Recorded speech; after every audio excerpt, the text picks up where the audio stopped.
नमस्कार, आप देख रहे हैं हर खबर। मैं हूं आपके साथ जागृति। तो चलिए बुलेटिन की शुरुआत कर लेते हैं इस वक्त की बड़ी खबर से। इस वक्त की बड़ी और अहम जानकारी चंडीगढ़ से, जहां मनदीप नथवान ने कृषि मंत्री से की मुलाकात। आपको बता दें कि पगड़ी संभाल जट्टा संघर्ष समिति के हैं प्रदेश अध्यक्ष। तो वही 20 प्रतिनिधि मंडल भी रहे मौजूद। वही कई मांगों को लेकर उन्होंने मुलाकात की, जहां कृषि मंत्री ने आश्वासन भी दिया है। तो वही कृषि मंत्री ने जल्द समस्याओं का समाधान करने का आश्वासन दिया। आपको बता दें कि समाधान के लिए जिला स्तर पर कमेटी गठित की जाएगी। वही कमेटी में 2 किसान भी होंगे शामिल। तो ये बड़ी और अहम जानकारी चंडीगढ़ से, जहां मनदीप नथवान ने कृषि मंत्री से मुलाकात की। वहीं आपको बता दें कि पगड़ी संभाल जट्टा संघर्ष समिति के हैं प्रदेश अध्यक्ष। तो आपको बता दें कि मनदीप नथवान ने 20 प्रतिनिधि मंडलों के साथ कई मांगों को लेकर मुलाकात की। आपको बता दें कृषि मंत्री ने इसका समस्याओं का जल्द समाधान करने का भी आश्वासन दिया है। तो इस समाधान के लिए जिला स्तर पर कमेटी का गठन भी किया जाएगा, ऐसा भी उन्होंने कहा। और साथ ही कमेटी में 2 किसान भी होंगे शामिल। तो बड़ी और अहम जानकारी, जहां मनदीप नथवान ने कृषि मंत्री से की मुलाकात। आपको बता दें कि पगड़ी संभाल जट्टा संघर्ष समिति के प्रदेश अध्यक्ष हैं मनदीप नथवान। वहीं आपको बता दें कि इस मुलाकात के दौरान जहां 20 प्रतिनिधि मंडल भी वहां मौजूद रहे, तो वही कई मांगों को लेकर ये मुलाकात की गई। साथ ही कृषि मंत्री ने आश्वासन दिया कि जल्द ही समस्याओं का समाधान किया जाएगा। तो इस समाधान के लिए जिला स्तर पर एक कमेटी भी गठित की जाएगी, जिसमें 2 किसानों को भी शामिल किया जाएगा।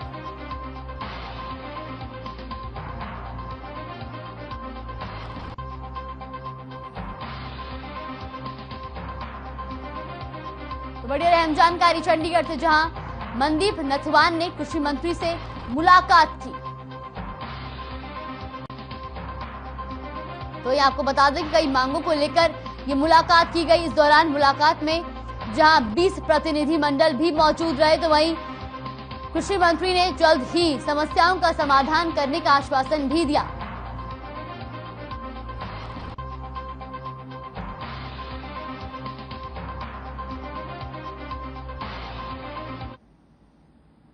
हरियाणा में 75% आरक्षण मामले को लेकर आज सुप्रीम कोर्ट में जहां सुनवाई हुई, तो इस सुप्रीम कोर्ट ने हरियाणा सरकार को सुप्रीम कोर्ट की ओर से राहत मिली। दरअसल सुप्रीम कोर्ट ने हाई कोर्ट की ओर से 75% आरक्षण कानून पर लगाई गई रोक को हटा दिया है और हाई कोर्ट को 4 हफ्ते में मामले पर फैसला लेने के लिए कहा है। इसके साथ ही सरकार को आरक्षण लागू न करने वाले उद्योगों पर अभी दंडात्मक कार्रवाई न करने के आदेश भी दिए हैं।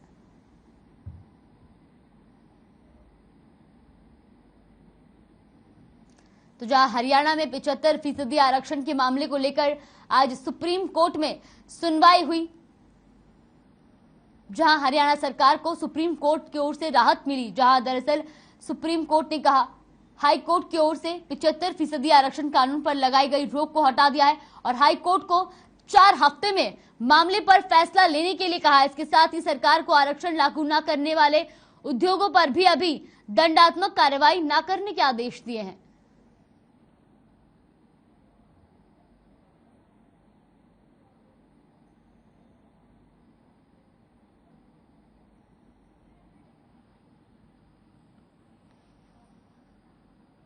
वहीं डिप्टी सीएम दुष्यंत चौटाला ने 75% आरक्षण मामले पर सुप्रीम कोर्ट के फैसले का स्वागत किया। दुष्यंत चौटाला ने ट्वीट कर लिखा कि हरियाणा के युवाओं के अधिकारों की लड़ाई 75% जॉब्स फॉर लोकल के मामले में हमारी फिर जीत हुई है।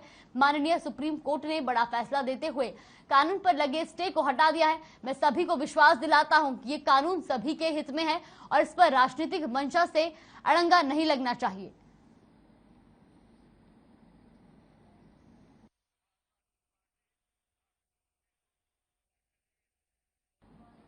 डिप्टी सीएम दुष्यंत चौटाला ने 75% आरक्षण मामले पर सुप्रीम कोर्ट के फैसले का स्वागत किया है।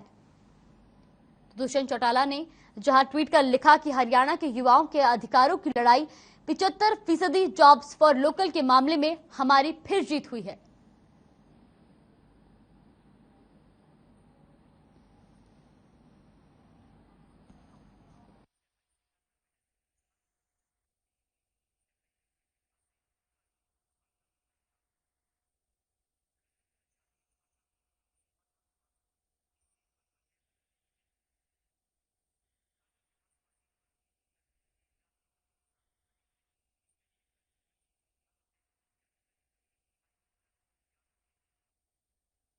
फैसला देते हुए कानून पर लगे स्टे को हटा दिया है। तो वही दुष्यंत चौटाला ने ट्वीट कर लिखा कि हम मंजिल नहीं चुनते रास्ते आसान देखकर, हम छोड़ते नहीं हैं कश्तियां तूफान देखकर। तो ऐसा भी उन्होंने ट्वीट कर लिखा। तो आइए आपको बता दें कि डिप्टी सीएम दुष्यंत चौटाला ने जहां 75% आरक्षण मामले पर सुप्रीम कोर्ट के फैसले का स्वागत किया, तो वही उन्होंने ट्वीट कर लिखा कि हरियाणा के युवाओं के अधिकारों की लड़ाई 75% जॉब्स फॉर लोकल के मामले में हमारी फिर जीत हुई है। साथ ही उन्होंने ट्वीट कर यह भी लिखा कि हम मंजिल नहीं चुनते रास्ते आसान देखकर, हम छोड़ते नहीं है कश्तियां तूफान देखकर। साथ ही उन्होंने कहा कि माननीय सुप्रीम कोर्ट ने बड़ा फैसला देते हुए कानून पर लगे स्टे को हटा दिया है। मैं सभी को विश्वास दिलाता हूं कि ये कानून सभी के हित में है और इस पर राजनीतिक मंशा से अड़ंगा नहीं लगाना चाहिए। वहीं प्रदेश में कोरोना को लेकर लगाई गई सभी पाबंदियों को हटा दिया गया है। आपको बता दें कि जहां प्रदेश में अब आए दिन कोरोना के मामलों में गिरावट देखी जा रही है, ऐसे में हर रोज कोरोना के नए मामलों में कमी देखने को मिल रही है, जिसके चलते मुख्य सचिव संजीव कौशल ने आदेश जारी करते हुए बताया कि प्रदेश में महामारी अलर्ट सुरक्षित हरियाणा के तहत लगाई गई सभी पाबंदियों को हटा दिया गया है, लेकिन कोविड नियम और सोशल डिस्टेंसिंग का पालन करना होगा।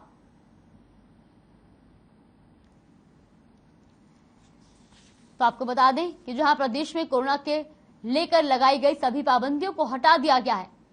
दरअसल प्रदेश में हर रोज कोरोना के नए मामलों में कमी देखने को मिल रही है, जिसके चलते मुख्य सचिव संजीव कौशल ने आदेश जारी करते हुए बताया कि प्रदेश में महामारी अलर्ट सुरक्षित हरियाणा के तहत लगाई गई सभी पाबंदियों को हटा दिया गया है, लेकिन कोविड नियम और सोशल डिस्टेंसिंग का पालन करना होगा।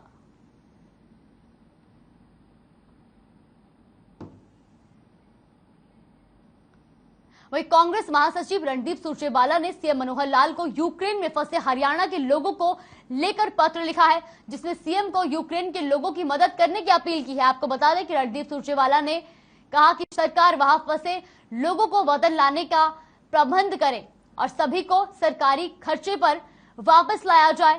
साथ ही आपको बता दें कि उन्होंने कहा कि जो लोग 5-6 गुना ज्यादा पैसा का टिकट देकर वापस आए हैं उनको उनका पैसा भी वापस किया जाए। तो कांग्रेस महासचिव रणदीप सुरजेवाला ने सीएम मनोहर लाल को यूक्रेन में फंसे हरियाणा के लोगों को पत्र लेकर पत्र लिखा है, जिसमें सीएम को यूक्रेन के लोगों की मदद करने की उन्होंने अपील की। आपको बता दें कि उन्होंने लिखा है कि सरकार वहां फंसे लोगों को वतन लाने का प्रबंध करे और सभी को सरकारी खर्चे पर वापस लाया जाए। साथ ही उन्होंने कहा कि जो लोग 5-6 गुना ज्यादा पैसा देकर टिकट का पैसा देकर वापस आए हैं, सरकार उनको भी उनका पैसा वापस करे।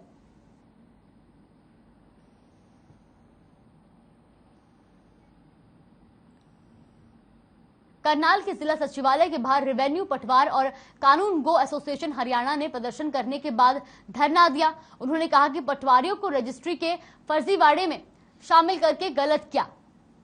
वहीं पटवारी का रजिस्ट्री के मामले में कोई काम नहीं होता है, ऐसे में पूरे मामले में निष्पक्ष जांच के बाद ही एक्शन लेना चाहिए। एसोसिएशन के जिला प्रधान कश्मीर सिंह कानून गो ने कहा कि हमारी बात को प्रदेश सरकार द्वारा पहुंचाने का काम करें। इसमें प्रदेश के 176 पटवारियों को लामबंद किया गया है। अभी हमारे पास कोई नोटिस नहीं आया है। जानकारी मिली कि भूमि को नेचर बदल गया है, वही ऐसा नहीं है। जहां सेक्टर 9 के तहत हर 6 महीने में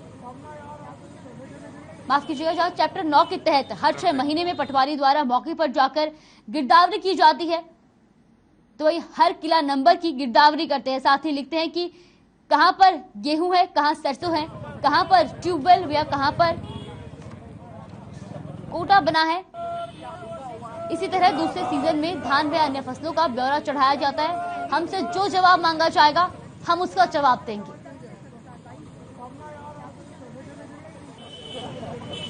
कर दे। पटवारियों को दोषी ठहराया गया है और बात नेचर ऑफ लैंड बदलने की बात की गई है। इसमें किसी को भी हमें तो नहीं लगता कि हमें शामिल किया गया है। हमें तो ये लगता है कि हम 6 महीने में जो है अकॉर्डिंग टू लॉ जो है उसमें जो है गिरदावरी की जाती है और जो भी मौका पर स्थिति पाई जाती है उसमें उसका इंदराज किया जाता है। उसके बाद जो है आला अधिकारी, आला कर्मचारियों की जो है द्वारा जो है इसकी पड़ताल भी की जाती है। और इसके अलावा जो है जमींदार मेरी फसल मेरा ब्यौरा पर खुद स्वयं पोर्टल पर जो है रजिस्ट्रेशन करवाता है कि मैंने इसमें क्या बोया हुआ है। इसके अलावा जो है हरसेक द्वारा जो है सरकार द्वारा इसकी जांच भी करवाई जाती है। इसके अलावा रेवेन्यू डिपार्टमेंट से अलग से कृषि विभाग को भी कार्य दिया गया है गिरदावरी के उसमें कि ताकि गिरदावरी सही दुरुस्त हो।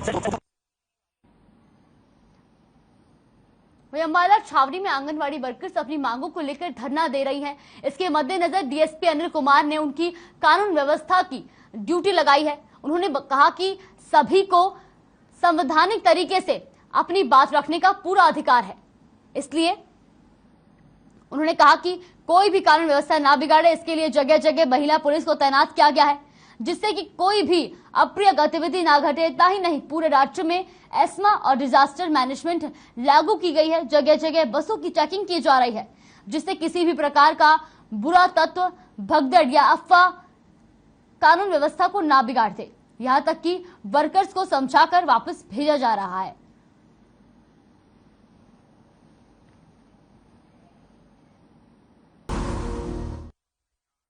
ब्रेक के बाद स्वागत है आपका। चलिए रुक कर लेते हैं अगली खबर की ओर, जहां जिले के पुराना बस स्टैंड और महम गेट पर सीटू नेताओं समेत आशा वर्कर यूनियनों की नेताओं का पुलिस के घेराव किया और अंबाला जाने से रोका, जिसके चलते हंगामा खड़ा हो गया। वही आपको बता दें कि कभी पुलिस ने प्रदर्शनकारियों का घेराव किया तो कभी प्रदर्शनकारियों ने पुलिस का। तो वही आपको बता दें कि जहां इस प्रकार से करीब 1 घंटे तक पुलिस और प्रदर्शनकारियों में टकराव रहा। वहीं जोरदार नारेबाजी करते हुए आशा वर्कर्स ने सरकार को चेताते हुए कहा कि समय रहते सरकार उनकी मांगे माने, अन्यथा आगे आंदोलन के दौरान जो नुकसान होगा उसका खामियाजा प्रदेश सरकार को ही भुगतना पड़ेगा।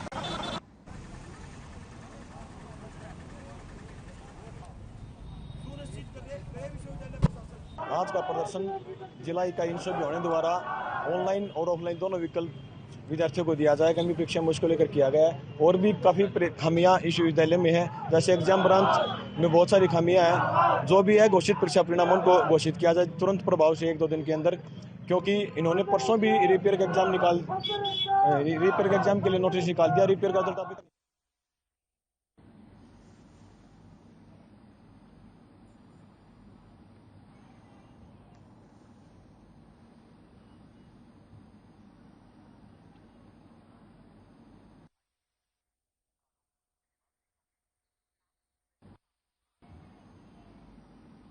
वहीं जिले में जन स्वास्थ्य विभाग के कच्चे कर्मचारियों ने प्रदर्शन किया। इस दौरान डीसी रेट के अनुसार वेतन देने पर और समय पर सैलरी न मिलने से नाराज कर्मचारियों ने जन स्वास्थ्य विभाग के कार्यालय में रोष प्रकट किया। वहीं मौके पर प्रशासन के खिलाफ नारेबाजी की, साथ ही मांग की कि कच्चे कर्मचारियों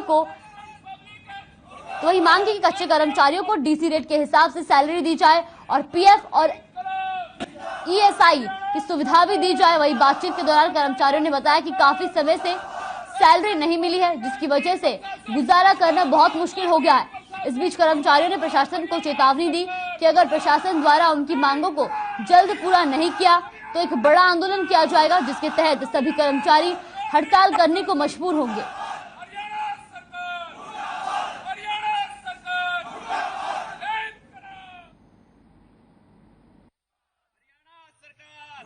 ऐसे है जी, हमने कई दफा नोटिस दे लिया एक्शन साहब को और हमारी 10 महीने की पेमेंट रुकी पड़ी है।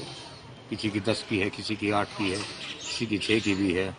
और रही बात हमारा जो लेटर आया हुआ है कौशल योजना के तहत, वो लागू किया जाना चाहिए समय पर और उनका सभी का जो है ना वेतन का भुगतान किया जाए समय पर, ताकि हमारे बच्चों या किसी पब्लिक को परेशानी न हो। थोड़ा तेज की बोलो। और रही बात आगे की, अगर हमारी मांगे नहीं मानी गई तो हम हड़ताल भी करें, चित्रकाल हड़ताल के लिए चले जाएंगे। जी ऐसा है, देखो जी, शांत करवाइए उनको, शांत करवाइए। अभी ये जो सब कर्मचारी संघ बैठा आप देख ही रहे हैं पीछे, पब्लिक हेल्थ का जो ढीला रवैया सर एकदम से। पिछले 1-1.5 महीने से हमें आश्वासन की सिवाय कुछ नहीं दिया जा रहा पब्लिक हेल्थ की तरफ से सर। ये शायद डिपार्टमेंट का ढीला रवैया है जी। जैसे डिपार्टमेंट हमें हर बार आश्वासन देता है कि 1 महीने, 5 दिन में, 7 दिन में, 2 दिन में, 3 दिन में तुम्हारी सैलरी तुम्हारे अकाउंट में आ जाएगी जी। पर अभी तक तो ऐसा हुआ नहीं है जी। एक्सीएन साहब से हमारी 2-3 दिन पहले बात हुई थी जी। उन्होंने हमें आश्वासन दिया था कि कंफर्म तौर पे 2 या 3 दिन में आपके खाते में आपकी सैलरी चली जाएगी, लेकिन अभी तक ऐसा नहीं हुआ सर। दोबारा से हमने सर्व कर्मचारी संघ का सहारा लिया है और यहाँ पे आके बैठ गए हैं जी स्ट्राइक के ऊपर। हमारे एक मांग तो ये, बड़ी मांग तो ये है कि सभी कर्मचारियों को डीसी रेट पे लिया जाए, और जो हरियाणा ने विभाग बनाया है कौशल रोजगार विभाग, उसमें जल्दी से जल्दी लिया जाए और सारे कर्मचारियों की तनख्वाह दी जाए। और जितनी पेंडिंग मांग है इनकी, छोटी छोटी मांग है, किसी को कर्मचारी की है, को बदली की है, और ये मांगे हैं, ये पूरी करी जाए।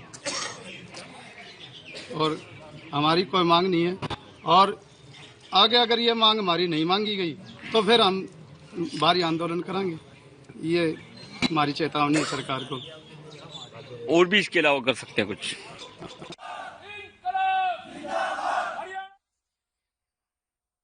जन स्वास्थ्य विभाग के कच्चे कर्मचारियों ने प्रदर्शन किया। वहीं दौरान डीसी रेट के अनुसार वेतन देने और समय पर सैलरी न मिलने से नाराज कर्मचारियों ने जन स्वास्थ्य विभाग कार्यालय में रोष प्रकट किया।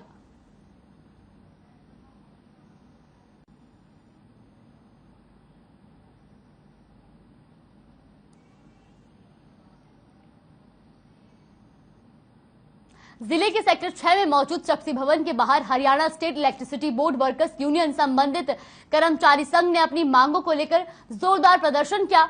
इस दौरान कर्मचारियों ने बताया कि सरकार ने कहा था कि सत्ता में आने के बाद हर एक कर्मचारी को पक्का किया जाएगा, लेकिन सरकार ने कर्मचारियों के सपनों को तोड़ने का काम कर रही है। वहीं बिजली विभाग के कर्मचारियों ने ऐलान किया है कि आने वाली 22 फरवरी को पूरे हरियाणा के बिजली कर्मचारी प्रदेश स्तरीय हड़ताल पर चले जाएंगे, जिसकी जिम्मेदार सरकार होगी।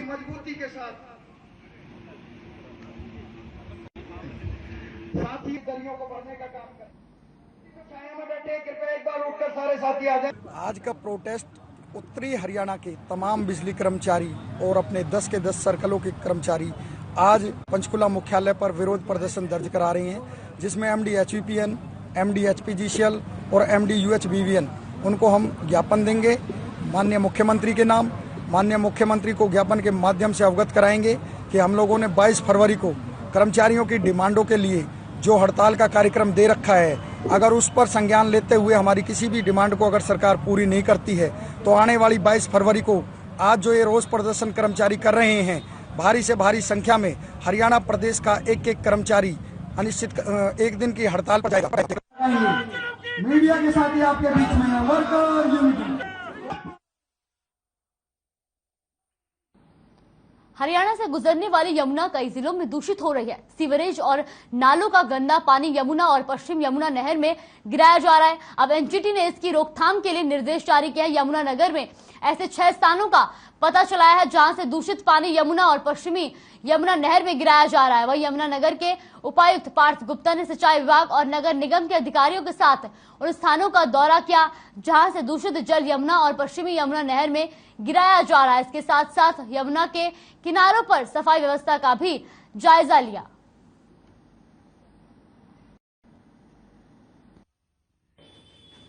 अपना जो जिला और विशेष करके हमारा जो शहर है यमुनानगर, ये जो है एक वाटर बॉडी या यमुना किनारे स्थित है और लोगों का जो है लगाव इस जो नदी के साथ है, कनाल के साथ है, बहुत पुरानी समय चला आ रहा है और आगे भी बना रहेगा।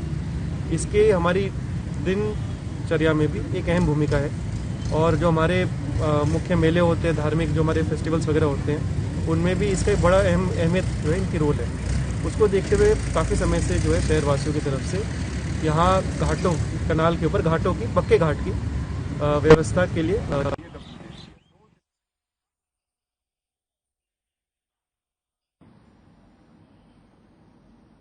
पंचकुला जिले में डॉक्टरों की लापरवाही सामने आई है। मामला जिले के सामान्य अस्पताल का है, जहां एसीपी के बेटे के हाथ में फ्रैक्चर आने के बाद भी डॉक्टरों ने 2 घंटे तक उसका उपचार नहीं किया। साथ ही एसीपी विजय नेहरा के परिजनों ने अस्पताल प्रशासन पर गंभीर आरोप लगाए। कहा कि डॉक्टर और स्टाफ का व्यवहार ठीक नहीं था। 2 घंटे बीत जाने के बाद भी बच्चे का उपचार नहीं किया गया और वह बच्चे का हाथ पकड़कर उसे स्टूल पर लेकर अस्पताल के बाहर बैठे रहे। इस दौरान सूचना पर एसीपी विजय नेहर अस्पताल पहुंचे। वहीं रात्रि 10:30 बजे बच्चे का उपचार कराने के लिए उसे प्राइवेट अस्पताल में ले जाया गया। इसके घुटने में फ्रैक्चर है, देखो ये खड़ा, इसका और बढ़ेगा, कम नहीं होगा इससे। देखिए, मैं जरा आपको डिटेल में बताऊं जी। मैं आज दिन में जो है धरना प्रदर्शन जो टीचर्स का था उसके संबंध में ड्यूटी पे था बिल्कुल। और अभी भी मैं जब धरना स्थल पे था, मेरे जो है घर से फोन आया कि बच्चों का एक्सीडेंट हुआ और एक मेरा बेटा और एक मेरे ब्रदर इन लॉ का बच्चा जो 6 साल का है, उन दोनों को फ्रैक्चर आया। तो हम क्योंकि ड्यूटी पे थे, मैंने डॉक्टर सुगीर सक्सेना जो पीएमओ है उनसे निवेदन किया जी कि डॉक्टर साहब ऐसे ऐसे हुआ है जी, प्लीज जो है ट्रीटमेंट थोड़ा जल्दी करवा दें, छोटे बच्चे हैं जी जी। तो डॉक्टर साहब ने कहा ठीक है जी, मैं देखता हूँ। 5 मिनट बाद डॉक्टर साहब का मेरे पास कॉल बैक आया। उन्होंने कहा कि मेरी जो कंसर्न डॉक्टर हैं उनसे मेरी बात होगी है जी, और एक को फ्रैक्चर है, दूसरे को शायद फ्रैक्चर एयरलाइन है या थोड़ा है जी, और ये जो है सवेरे इनका इलाज हो जाएगा। अभी इनमें जो है ना कोई जरूरत नहीं है, इनको वापस ले जाएं। ठीक है। फिलहाल के बुलेटिन में बस इतना ही। खबरों में बने रहने के लिए देखते रहिए हर खबर।